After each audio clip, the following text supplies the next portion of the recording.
الحمد لله رب العالمين. الحمد لله الذي أنزل على عبده الكتاب ولم يجعل له عوجا.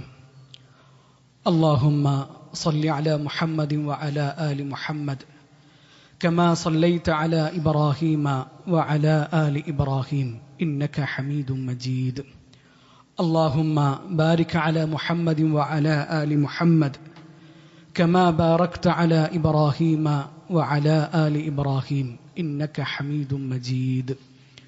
أما بعد فإن خير الكلام كلام الله وخير الهدي هدي محمد صلى الله عليه وسلم وشر الأمور محدثاتها وكل محدثة بدعة وكل بدعة ضلالة وكل ضلالة في النار.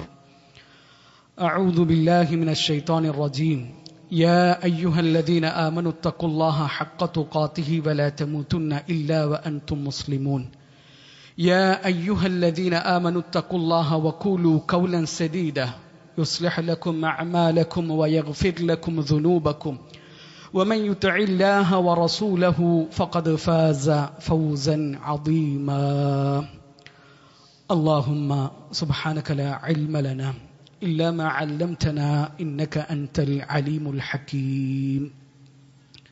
رب اشرح لي صدري ويسر لي أمري واحلل عقدة من لساني يفقه قولي. അള്ളാഹുവിൻ്റെ മാർഗത്തിൽ ഞാനേറെ സ്നേഹിക്കുന്ന സഹോദരങ്ങളെ, സഹോദരിമാരെ, ജീവിതത്തിൻ്റെ മുഴുവൻ മേഖലകളിലും അള്ളാഹുവിൻ്റെ വിധിവിലക്കുകളും അള്ളാഹുവിൻ്റെ റസൂൽ സല്ലല്ലാഹു അലൈഹി വസല്ലമയുടെ സുന്നത്തും മുറുകെ പിടിക്കണേ എന്ന് ഓർമ്മപ്പെടുത്തുകയാണ്, ഉണർത്തുകയാണ്. അള്ളാഹു നമ്മളെല്ലാവരെയും അതിന് സഹായിക്കട്ടെ. ഹജ്ജത്തുൽ വദാഇൽ മുഹമ്മദ് നബി സല്ലല്ലാഹു അലൈഹി വസല്ലമയുടെ ഒട്ടകപ്പുറത്താണ് ഫദ്ൽ ഇബ്നു അബ്ബാസ് റളിയല്ലാഹു അൻഹു ഉണ്ടായിരുന്നത്. നബി സല്ലല്ലാഹു അലൈഹി വസല്ലമയുടെ അരികിലേക്ക് ഫത്വ ചോദിക്കാൻ വേണ്ടിയിട്ട് ഖസ്അമുകാരിയായ ഒരു പെണ്ണ് വന്നു. അവർ നല്ല സുന്ദരിയായിട്ടുള്ള ഒരു പെണ്ണാണ്. ഫദ്ൽ ഇബ്നു അബ്ബാസ് റളിയല്ലാഹു അൻഹുവും സുമുഖനാണ്, ചെറുപ്പക്കാരനാണ്, കാണാൻ നല്ല ഭംഗിയുള്ള സഹാബിയാണ്. അപ്പം ഈ പെണ്ണിനെ കണ്ടപ്പോൾ ഫദ്ൽ ഇബ്നു അബ്ബാസ് റളിയല്ലാഹു അൻഹു അവരെങ്ങനെ നോക്കി നിൽക്കുകയാണ്. നബി സല്ലല്ലാഹു അലൈഹി വസല്ലമയുടെ ഒട്ടകപ്പുറത്താണ് ഇരിക്കുന്നത്. അപ്പം നബി സല്ലല്ലാഹു അലൈഹി വസല്ലമ ഇത് ശ്രദ്ധിച്ചു. ഫദ്ൽ ഇബ്നു അബ്ബാസ് ആ പെണ്ണിനെ നോക്കുന്നുണ്ട്. നബി എന്താ ചെയ്തത്? നബി സല്ലല്ലാഹു അലൈഹി വസല്ലമ ഫദ്ൽ ഇബ്നു അബ്ബാസ് റളിയല്ലാഹു അൻഹുവിന്റെ താടി പിടിച്ചിട്ട് മറ്റേ ഭാഗത്തേക്ക് തിരിച്ചു. നോക്കാൻ പറ്റൂല, നോക്കാൻ അനുവാദമില്ല. ഒരാണിനെയും പെണ്ണിനെയും അള്ളാഹു സൃഷ്ടിച്ചിട്ടുള്ളത് അങ്ങനെയാണ്.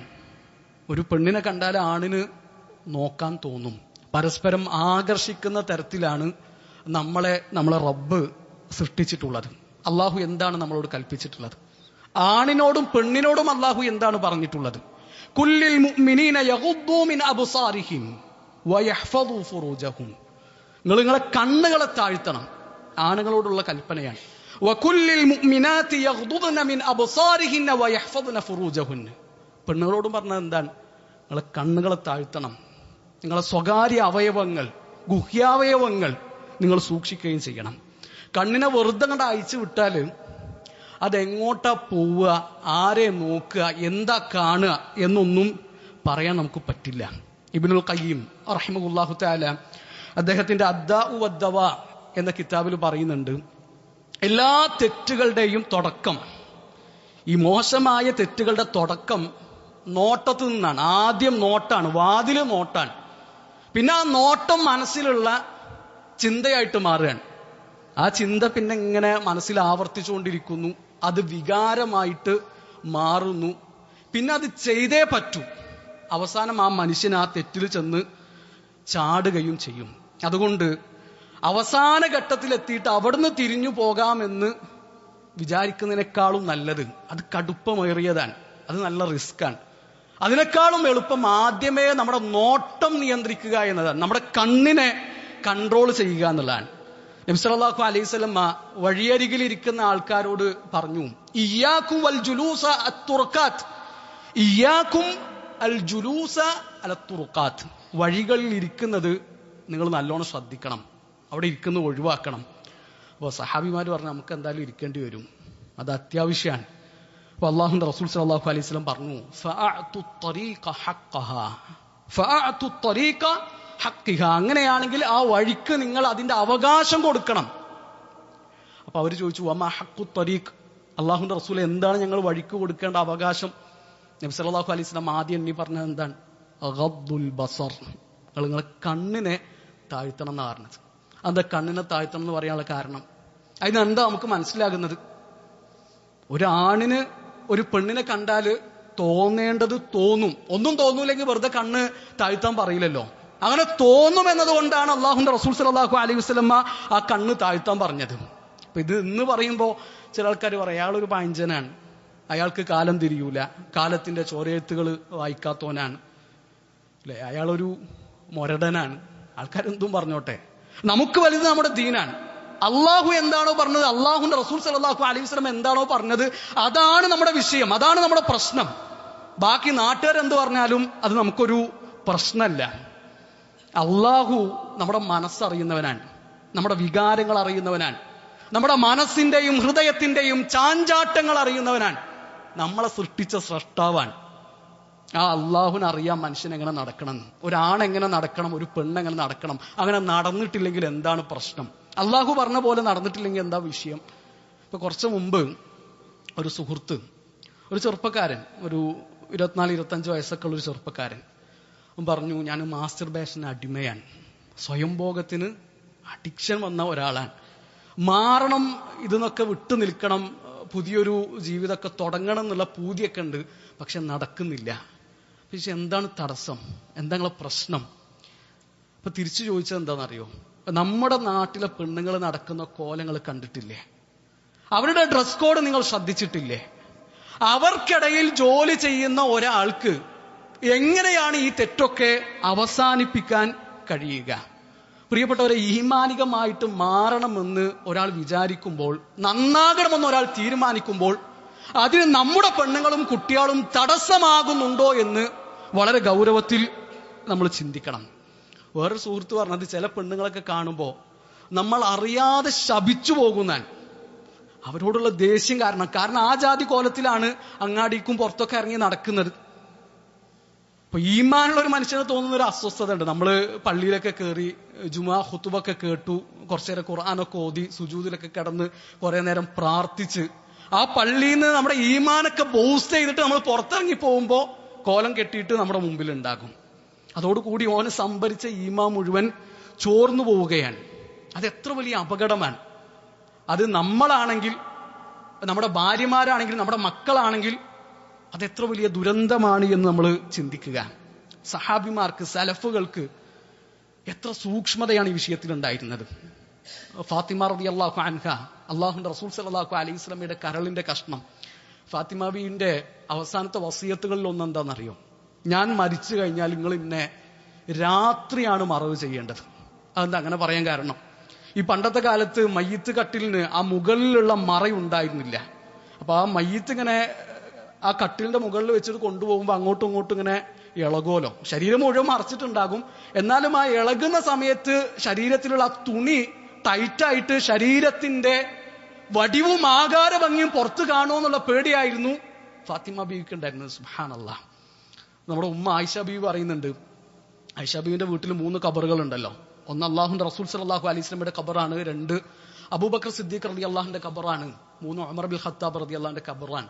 ആദ്യം വന്നത് നബിയുടെ ഖബറാണ്, പിന്നെ അബൂബക്കർ റളിയല്ലാഹുവിന്റെ ഖബറാണ്. 1 ആയിഷ ബീവിന്റെ വാപ്പയാണ്, 2 ആയിഷ ബീവിന്റെ പുതിയാപ്പിളയാണ്, 3-മത് ഉമർ ബിൻ ഖത്താബ് റളിയല്ലാഹുവിന്റെ ഖബറാണ്.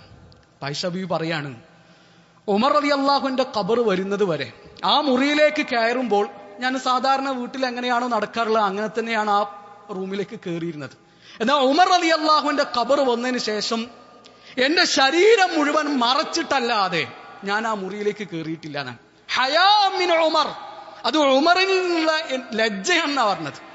ഉമർ റളിയല്ലാഹു അവിടെ കിടക്കുമ്പോൾ അങ്ങനെ കയറാൻ എനിക്ക് ലജ്ജയാണ്. സുബ്ഹാനല്ലാഹ്.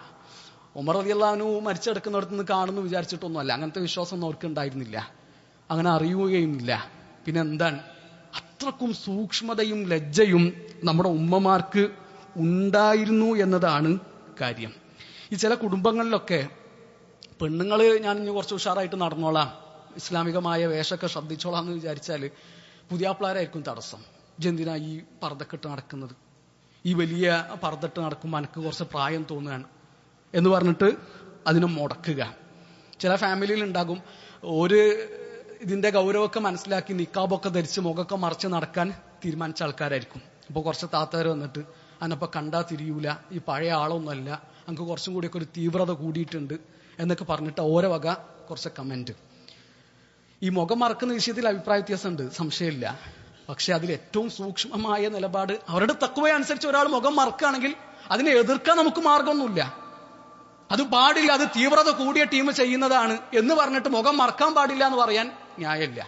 ഈ മുഖം മറക്കൽ നിർബന്ധമല്ല എന്ന് പറഞ്ഞ പണ്ഡിതന്മാർ പോലും ഓരോ ഭാര്യമാരോടും കുടുംബക്കാരോടൊക്കെ മുഖം മറക്കാൻ പറഞ്ഞത് നമുക്ക് കാണാൻ കഴിയും.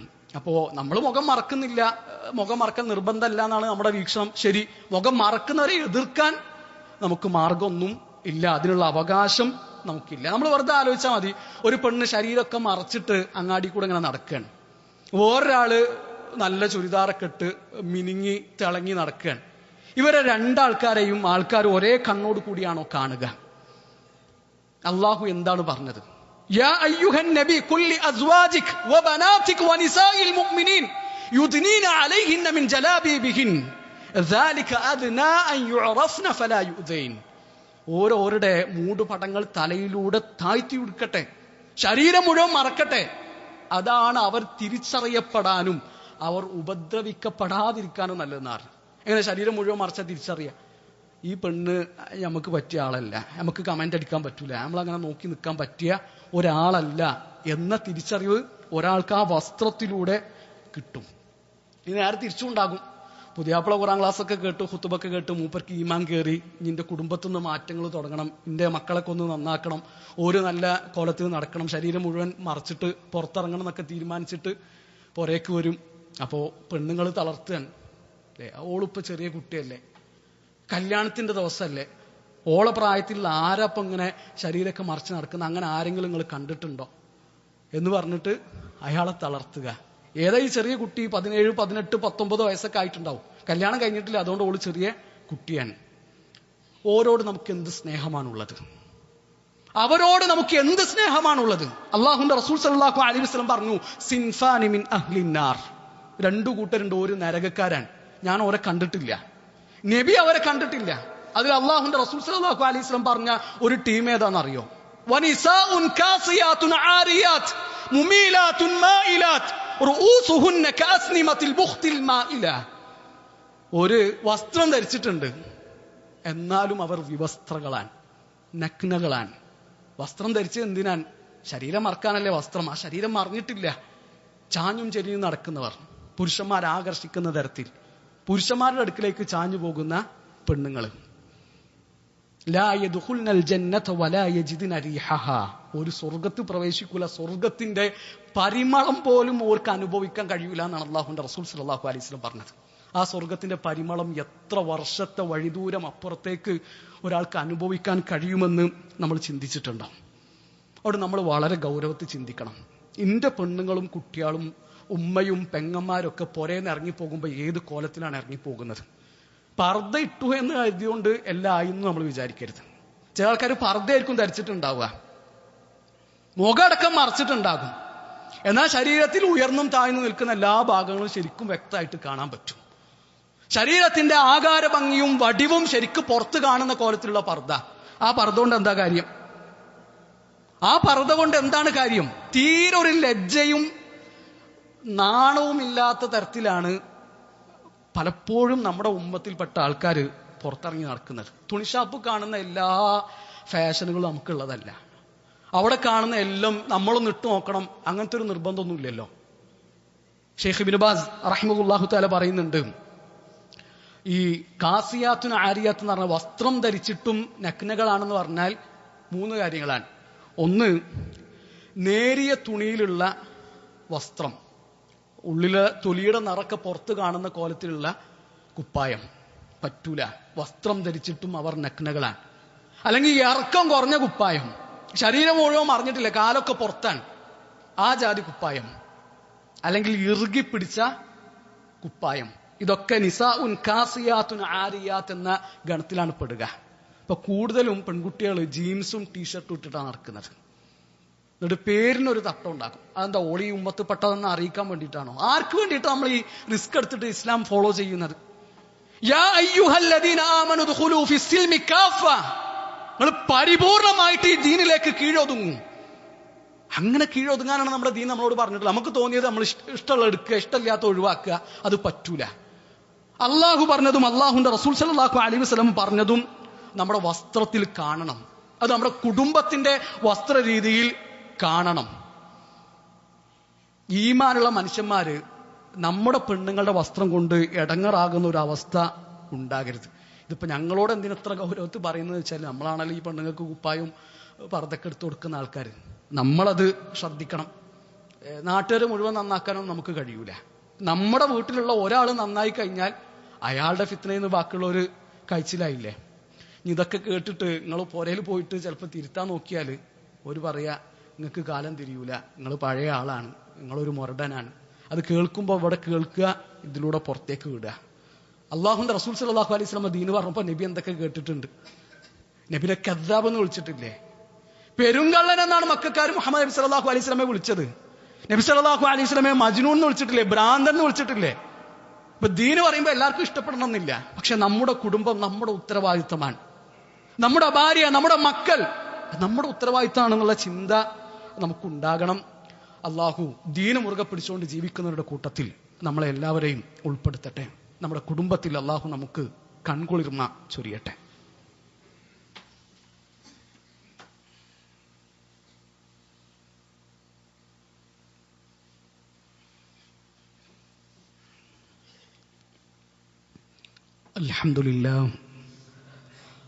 അൽഹംദുലില്ലാഹി റബ്ബിൽ ആലമീൻ വസ്സലാത്തു വസ്സലാമു അലാ റസൂലില്ലാഹ് വഅലാ ആലിഹി വസഹ്ബിഹി അജ്മഈൻ. അമ്മാ ബഅദു. ഏറെ പ്രിയം നിറഞ്ഞ സഹോദരങ്ങളെ, സഹോദരിമാരെ, അള്ളാഹുവിനെ സൂക്ഷിക്കണേ എന്ന് ഒരിക്കൽ കൂടി ഓർമ്മപ്പെടുത്തുകയാണ്, ഉണർത്തുകയാണ്. അള്ളാഹു നമ്മളെല്ലാവരെയും അതിന് സഹായിക്കട്ടെ. ഉഹദ് യുദ്ധം കഴിഞ്ഞു. നബി സല്ലല്ലാഹു അലൈഹി വസല്ലമക്കും സഹാബിമാർക്കും വലിയ നഷ്ടങ്ങൾ ഉണ്ടായിട്ടുണ്ട്. നബിയുടെ സഹാബിമാരുടെ കൂട്ടത്തിൽ 70 ആളുകൾ ഷഹീദുകളായ യുദ്ധമാണ് ഉഹദ് യുദ്ധം. ഷഹീദുകളായ ആളുകളെ അവിടെ തന്നെയാണ് മറവ് ചെയ്യേണ്ടത്. അല്ലാഹുവിന്റെ റസൂൽ സല്ലല്ലാഹു അലൈഹി വസല്ലമയുടെ അരികിൽ വന്നിട്ട് സഹാബിമാർ പറയാണ്, നബി, ഈ സമയത്ത് ഇവരെല്ലാവരെയും മറവ് ചെയ്യാനുള്ള ഖബർ കുഴിക്കാൻ ഞങ്ങൾക്ക് കഴിയൂല. അവർ വല്ലാതെ ക്ഷീണിച്ചിട്ടുണ്ട്, തളർന്നിട്ടുണ്ട്. 70 ആളുകൾക്ക് ഖബർ കുഴിക്കുക എന്ന് പറഞ്ഞാൽ അത്ര എളുപ്പമുള്ള സംഗതി അല്ലല്ലോ. അപ്പൊ അല്ലാഹുവിന്റെ റസൂൽ സല്ലല്ലാഹു അലൈഹി വസല്ലം പറഞ്ഞു, ഇഹ്ഫിറു വഅഅമിഖു വഔസിഉ, നിങ്ങൾ ഖബറുകൾ കുഴിക്കുക, അത് കുറച്ച് ആഴത്തിൽ കുഴിക്കുക, വിശാലമാക്കിയിട്ട് കുഴിക്കുക. വദ്ഫിനുൽ ഇസ്നൈനി വസ്സലാസ ഫീ ഖബ്റിൻ വാഹിദ്, എന്നിട്ട് 2-3 ആൾക്കാരൊക്കെ ആ ഖബറിൽ നിങ്ങൾ മറവ് ചെയ്യുകയും ചെയ്യുക. ശരിക്ക് മരിച്ചു കഴിഞ്ഞാൽ ഒരാൾക്കൊരു ഖബർ എന്നുള്ളതാണ് അടിസ്ഥാനം. അപ്പൊ 4 ആൾക്കാർ മരിച്ചിട്ടുണ്ട്, 4 ആളെയും കൊണ്ടുപോയിട്ട് ഒരു ഖബറിലല്ല വെക്കേണ്ടത്. 4 ആൾക്കും 4 ഖബറുകൾ വേണം എന്നതാണ് അടിസ്ഥാനം. എന്നാൽ അനിവാര്യമായ ഘട്ടങ്ങൾ വന്നു, ഒന്നിലധികം ആളുകളെ മറവ് ചെയ്യേണ്ട അവസ്ഥയുണ്ടെങ്കിൽ അങ്ങനെ മറവ് ചെയ്യാം. അങ്ങനത്തെ ഒരു അനിവാര്യ ഘട്ടമായിരുന്നു ഉഹദ്. അപ്പൊ സഹാബിമാർ ചോദിക്കുന്നുണ്ട്, ഫമൻ നുഖദ്ദിമു യാ റസൂലല്ലാഹ്, അല്ലാഹുവിന്റെ റസൂൽ, അങ്ങനെയാണെങ്കിൽ ഒന്നിലധികം ആൾക്കാരെ ഒരു ഖബറിൽ വെക്കുന്നുണ്ടെങ്കിൽ ആദ്യം ഞങ്ങൾ ആരെയാണ് ഖബറിലേക്ക് വെക്കേണ്ടത്? നബി സല്ലല്ലാഹു അലൈഹി വസല്ലം കൊടുത്ത ഉത്തരം എന്താണ്? ഖദ്ദിമു അക്സറഹും ഖുർആന, അവരുടെ കൂട്ടത്തിൽ ഏറ്റവും കൂടുതൽ ഖുർആൻ പഠിച്ചവരാരാണോ അവരെ നിങ്ങൾ ആദ്യം ഖബറിലേക്ക് വെക്കുക എന്നാണ്. പ്രിയപ്പെട്ടവർ, അത് വലിയ ശ്രേഷ്ഠതയാണ്. ഖുർആന്റെ ഒരു ആയത്ത് നമ്മൾ പഠിച്ചിട്ടുണ്ട് എങ്കിൽ അത് വലിയ പുണ്യമുള്ള കാര്യമാണ്, വലിയ മഹത്വമുള്ള സംഗതിയാണ്. അപ്പൊ എന്നെക്കാളും ഒരായത്താണ് നിങ്ങൾ അധികം പഠിച്ചിട്ടുള്ളതെങ്കിൽ അത് ശ്രേഷ്ഠത തന്നെയാണ്, അത് വലിയ മഹത്വമുള്ള സ്ഥാനമുള്ള കാര്യമാണ്. നാളെ ആഖിറത്തിലെത്തുമ്പോൾ ഖുർആനിന്റെ ആളോട് പറയപ്പെടുന്നാൻ, യുഖാലു ലി സാഹിബിൽ ഖുർആൻ, ഇഖ്റ വർത്തഖി വറത്തിൽ കമാ കുൻത തുറത്തിലു ഫിദ്ദുനിയ. നീ ഖുർആൻ ഓത്. ദുനിയാവിൽ നീ എങ്ങനെയാണോ തർത്തീൽ ചെയ്തത്, സാവകാശം പാരായണം ചെയ്തത്, അതുപോലെ നീ പാരായണം ചെയ്യ്. എന്നിട്ട് നിന്റെ പദവികൾ ഇങ്ങനെ മുകളിലേക്ക് കയറിപ്പോയിക്കോ. ഫഇന്ന മൻസിലക ഇൻദ ആഖിരി ആയത്തിൻ തഖറഉഹാ. നിന്റെ സ്ഥാനം നീ ഓതിയിട്ട് ഏത് ആയത്തിന്റെ അവിടെയാണോ നിർത്തുന്നത് അവിടെയാണെന്നാ പറഞ്ഞത്. സുബ്ഹാനല്ലാഹ്. സ്വർഗത്തിൽ പദവികൾ ഉയർത്താനുള്ള കാരണമാണ് ഖുർആൻ പഠിക്കാന്നുള്ളത്. നമ്മൾ ശരിക്കും നമ്മളോട് ചോദിക്കുക, ഖുർആന്റെ എത്ര ഭാഗം നമുക്ക് ഹിഫ്ള് ഉണ്ടാകും, നമുക്ക് മനപ്പാഠമുണ്ടാകും? നമ്മൾ കാലാകാലം നിസ്കരിക്കുമ്പോൾ തക്ബീർ ചൊല്ലി ഫാത്തിഹ ഓതി പിന്നെ സ്ഥിരമായിട്ട് ഓതുന്ന ഒരു 2-3 സൂറത്തുകൾ ഉണ്ടാക്കും. അത് ഓട്ടോമാറ്റിക്കായിട്ട് ഫാത്തിഹ കഴിഞ്ഞാൽ വരും. ഈ ഒരു 2-3 സൂറത്തുകൾ തിരിച്ചും മറിച്ചും ഇങ്ങനെ ഓതാൻ നമുക്കൊരു ജുസ് ഹിഫ്ള് ഉണ്ടോ? 2 ജുസ് ഉണ്ടോ? 5 ജുസ് ഉണ്ടോ? പ്രിയപ്പെട്ടവരെ, നമ്മൾ പ്ലാൻ ചെയ്താൽ നടക്കാത്ത സംഗതിയൊന്നുമല്ലല്ലോ. ഒരു ദിവസം ഒരായത്ത് പഠിച്ചാൽ ഒരു മാസം നമ്മൾ 30 ആയത്ത് പഠിച്ചില്ലേ? ഒന്നും പഠിക്കാത്തതിനേക്കാളും നല്ലതല്ല ഒരായത്ത് പഠിക്കാന്ന് പറഞ്ഞാൽ. ഒരായത്ത് പഠിച്ചാൽ ആഖിറത്തിൽ പദവി കൂടുന്ന പറഞ്ഞത്. 10 ആയത്ത് പഠിച്ചവനും 15 ആയത്ത് പഠിച്ചവനും ഒരുപോലെയല്ല. 15 ആയത്ത് പഠിച്ചവനും 20 ആയത്ത് പഠിച്ചവനും ഒരുപോലെയല്ല. അതുകൊണ്ട് ഇന്നത്തെ ഖുത്ബയിൽ നിന്ന് നമുക്ക് കിട്ടേണ്ട ഒരു പ്രേരണ, ഖുർആൻ ഹിഫ്ളാക്കാനുള്ള ഒരു ടൈം ടേബിൾ നമ്മൾ തുടങ്ങും. നമ്മൾ അങ്ങനത്തെ ഒരു പ്ലാൻ കാണുക. ഒരു ദിവസം ഏറ്റവും ചുരുങ്ങിയത് ഒരായത്തെങ്കിലും നമ്മൾ പുതിയതായിട്ട് ഹിഫ്ളാക്കുന്ന ഒരു രീതിയിലേക്ക് നമ്മൾ എത്തണം. എളുപ്പമാണ് ഖുർആൻ. വലഖദ് യസ്സർനൽ ഖുർആന ലിദ്ദിക്ർ ഫഹൽ മിൻ മുദ്ദക്കിർ. ഖുർആൻ അല്ലാഹു എളുപ്പാക്കി തന്നിട്ടുണ്ട്. ആരാ പഠിക്കാൻ തയ്യാറായിട്ടുള്ളവർ ആ ഖുർആൻ പഠിക്കാൻ നമ്മൾ ഒരുങ്ങിയിരിക്കുക. 60, 70, 80 വയസ്സ് കഴിഞ്ഞിട്ട് ഖുർആൻ കംപ്ലീറ്റ് ചെയ്ത മനുഷ്യന്മാരുടെ വീഡിയോസൊക്കെ നമ്മൾ സോഷ്യൽ മീഡിയയിൽ കാണുന്നുണ്ടല്ലോ. അതൊക്കെ നമുക്കുള്ള പ്രോത്സാഹനമാണ്, നമുക്കുള്ള പ്രേരണയാണ്. അള്ളാഹു ഖുർആനിന്റെ ആളുകളുടെ കൂട്ടത്തിൽ നമ്മളെല്ലാവരെയും ഉൾപ്പെടുത്തട്ടെ. അള്ളാഹുവെ, നന്മകളിൽ മുന്നേറുവാൻ നീ ഞങ്ങളെല്ലാവരെയും അനുഗ്രഹിക്കണമേ. അള്ളാഹുവെ, ഞങ്ങളിൽ വന്നുപോയിട്ടുള്ള ചെറുതും വലുതുമായ എല്ലാ തെറ്റുകുറ്റങ്ങളും റഹ്മാനെ നീ ഞങ്ങൾക്ക് പുറത്തു നൽകണമേ. അള്ളാഹുവെ, ഞങ്ങളിൽ രോഗികളായ ആളുകളുണ്ട്, അവരുടെ രോഗങ്ങൾ നീ ശിഫയാക്കി കൊടുക്കണമേ റഹ്മാനെ. അള്ളാഹുവെ, കടം കൊണ്ട് പൊറുതിമുട്ടുന്ന ഒരുപാട് സഹോദരങ്ങളുണ്ട്, അവരുടെ കടങ്ങൾ നീ വീട്ടി കൊടുക്കണമേ റഹ്മാനെ. ലോകത്തിന്റെ പല ഭാഗങ്ങളിലും കഷ്ടപ്പെടുന്ന ഞങ്ങളുടെ സഹോദരങ്ങൾക്ക് നീ സമാധാനവും ശാന്തിയും അവരുടെ നാടും തിരിച്ചു നൽകണമേ. ربنا لا تزغ قلوبنا بعد إذ هديتنا وهب لنا من لدنك رحمة إنك أنت الوهاب. ربنا لا تزغ قلوبنا بعد إذ هديتنا وهب لنا من لدنك رحمة إنك أنت الوهاب. ربنا لا تزغ قلوبنا بعد إذ هديتنا وهب لنا من لدنك رحمة إنك أنت الوهاب. اللهم أعز الإسلام والمسلمين. اللهم أعز الإسلام والمسلمين. اللهم أعز الإسلام والمسلمين. ربنا اصرف عنا عذاب جهنم إن عذابها كان غراما. ربنا اصرف عنا عذاب جهنم إن عذابها كان غراما. ربنا اصرف عنا عذاب جهنم إن عذابها كان غراما. ربنا آتنا في الدنيا حسنة وفي الآخرة حسنة وقنا عذاب النار. ربنا تقبل منا إنك أنت السميع العليم وتب علينا إنك أنت التواب الرحيم. آمين آمين برحمتك يا أرحم الراحمين.